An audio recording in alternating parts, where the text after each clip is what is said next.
না, আমি কালকেই ওনার বাবার সঙ্গে কথা বলেছি। ওনার বাবা বিচার চেয়েছেন। জঘন্যতম ঘটনা, সিট গঠন হয়েছে। পরিবারের পক্ষ থেকে 4 জনের বিরুদ্ধে অভিযোগ দেওয়া হয়েছিল, 2 জনকে গ্রেপ্তার করা হয়েছে, 3 জনকে ডিটেন্ট করা হয়েছে, যাদের সঙ্গে পলাতক 2 আসামির ফোনে কথোপকথন পেয়েছে পুলিশ। পুরো আইজির নেতৃত্বে পুলিশ, এসটিএফ সবাই কাজ করছেন। ওনার পরিবার যা যা চেয়েছেন সরকারের কাছে সেই কাজ সরকার করছে।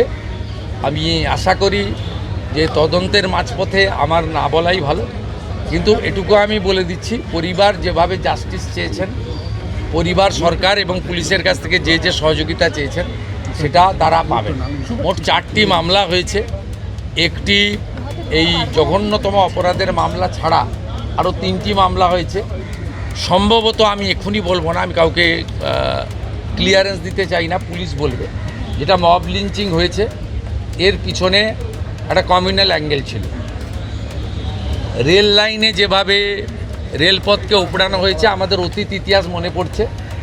2019-এর সিএ বিরোধী আন্দোলন বা কিছুদিন আগে ওয়াকফ অ্যামেন্ডমেন্ট বিরোধী আন্দোলন।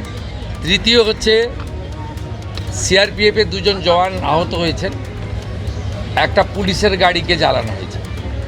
আপনারা নিশ্চিন্তে থাকুন, প্রথমটার তো বিচার দেব, ক্যাপিটাল পানিশমেন্ট দেব। ওর বাবা যা যা চেয়েছে সব করবে মুখ্যমন্ত্রী। সাথে সাথেই ফোনে কথা বলেছি তো আমি খুশি যে ওনারা আমার আস্থা রেখেছেন। বাকি 3টে বিষয় যারা যুক্ত, যারা অতৃপ্ত আত্মা, ভোটে হেরে যারা ঘরে ঢুকে গেছিলেন, এখনও ঢুকে আছেন, এই তিনজন মিলে এই যে 3টে কাণ্ড করেছে না, এদেরকেও কিন্তু ভুগতে হবে। এমন ভোগাবো বুঝতে পারবেন।